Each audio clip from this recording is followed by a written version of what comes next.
President Biden getting shamed into saying more than just no comment to the deadly wildfires in Hawaii. It's been nearly a week since the destructive blazes reduced entire towns to rubble. And while Hawaii was counting its dead, Biden was busy being a beach bum in Delaware, relaxing in his lounge chair for hours and soaking up the sun. Today, he finally got serious about the disaster by promising a visit and addressing the survivors in a more meaningful way by reading off a teleprompter. I've spoken to Governor Josh Green multiple times and reassured him the state will have everything it needs from the federal government. I immediately approved the governor's request for expedited major disaster declaration. That's a fancy word of saying whatever you need, you're going to get. But the damage has been done. A former Hawaii state Democratic rep said he found Biden's no comment response to be shocking and out of character. And the president's press secretary isn't making the administration look any more competent after butchering the name and gender of Hawaii Senator Mazie Hirono. Senator Hirono, who I said the president spoke to just last night, he thanked the president for the immediate support of federal agencies have delivered for residents of Hawaii, and so has Senator Shorts. Speaking of Senator Hirono, she's using the tragedy to push the Democrats' climate change agenda. I think that we very much need to acknowledge that climate change is upon us. There are whole states, by the way, Jake, where you can't even use the words climate change because they still have a hit in the sand attitude. He makes a good point. Would you like to go first?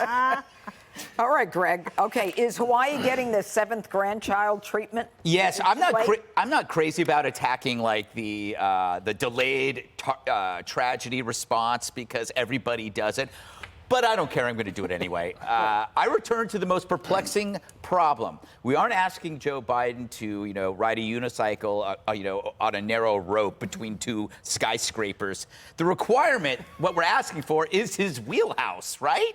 This is his Metamucil and butter, and he can't do it. This is the king of empathy here. This is the dog that's not barking, that old phrase. He's done.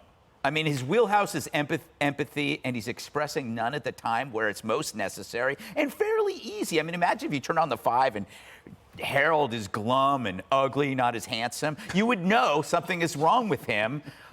There's something, he's not long for this. You know what I mean? I've seen this before. When you go to a restaurant and the chef is just not cooking that well anymore, and it's just a matter of time. That's what we're seeing. There's a mass tragedy, and the designated guest at every state funeral can't do it.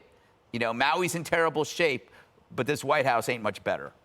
Okay, Dana, Biden won Hawaii. I believe it was 63 to 43 in 2020. I'm surprised it's only 63. Right. What do you see the split being this year after this mess? Well,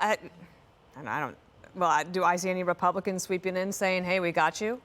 No, not really. Like Will Cain, he's on the ground there, but who else is saying, yeah, we'll do that? I mean, there's comparisons to money to Ukraine for Hawaii, but that's actually to make a different political point. If Republicans want to get in there and say, we have ideas for you, we know how to rebuild, we're going to volunteer, great, knock yourselves out, but I don't exactly see that happening.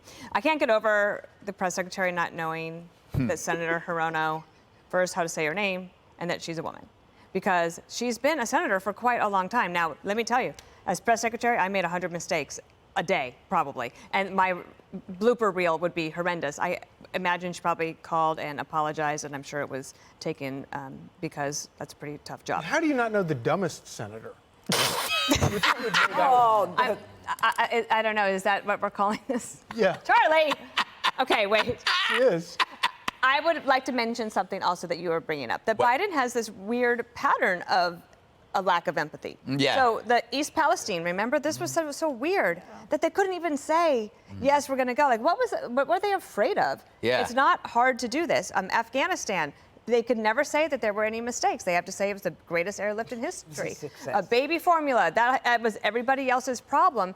Gas prices rise, it's somebody else's problem until they go down, and then they take all the credit, and they just expect the media to cover for them, basically. And the last point on climate change is that I am I am okay saying, yes, maybe warmer waters, the higher hurricanes, the winds. However, there is evidence that Hawaii for a long time has been warned of wildfire risk.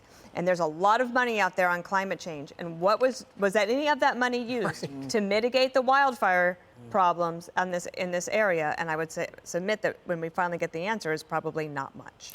All right, Charlie, the FEMA boss yesterday talked about the need for culturally responsive outreach. Do you think the people in Hawaii really care about culturally responsive outreach? No, I don't think they do at all. I do.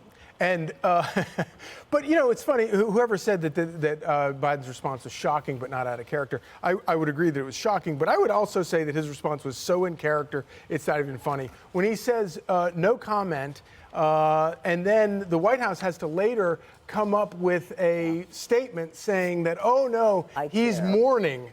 he's in mourning, but he wasn't. And why did he have no comment? Because he didn't know what to say. Maybe he didn't hear what the reporter asked, but he had no idea what to say, which is a very alarming thing. But it's also very much in character with Joe Biden. And where was he? He was at the beach. He was lounging in a lounge chair on the beach with the former ambassador to Romania. I wonder what they were talking about. But that's who this guy is now, and this, for the longest time, Democrats, or in the last couple of years, Democrats have tried to portray him as this compassionate, empathetic person, and that's really not who the guy was for 50 years in Washington, and so this response to me is very in character for him. You know, Harold, they say the estimated impact of the fires is $5.6 billion.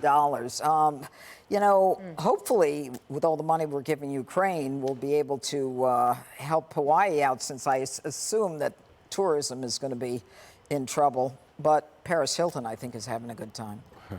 No, I imagine we're going to give. I think the president, when he spoke with the governor, said you're going to get what you want. I would agree with. We had this conversation yesterday. I thought Greg's point at the start of it about, if whoever's in power gets criticized by those out of power and these things, and this is one of those moments where the president probably deserves a little criticism for being late to expressing himself. My advice to the White House, keep the president off the beach as we deal with this situation in Hawaii, of all places, until he's able to visit. And I'm glad that he and the First Lady are going to be able to go there. Dr. Biden will be able to go there. But it's not a great visual. Even if he had said the words right at the very beginning, I think at this point to be doing that. I give him credit still. I believe in him. I hope when I say I believe in him, I'm glad it's better late than never, because I think you have to live and work and hope, and hopefully we don't get caught up in talking about climate change too much around it. You still have thousands of people unaccounted for. You got 25% of the area, only 25% of the area has been searched. Let's focus our ire and all of our energy there, and then we get back to fighting about climate change. Is he going with Jill, or is he going with Kamala? I think he's going with Dr. Biden. Yeah. I think he's going Thank God she's a doctor, too. Yeah, she might be able to help. Yeah. Seriously. Hi, everyone. I'm Brian Kilmeade. I want you to do me a favor. I want you to click to subscribe to the Fox News YouTube page. This is the only way that I know for sure that you're not going to miss any great commentary, any great news bites, any great interviews coming your way on Fox. You can get it all here on YouTube. So subscribe right now.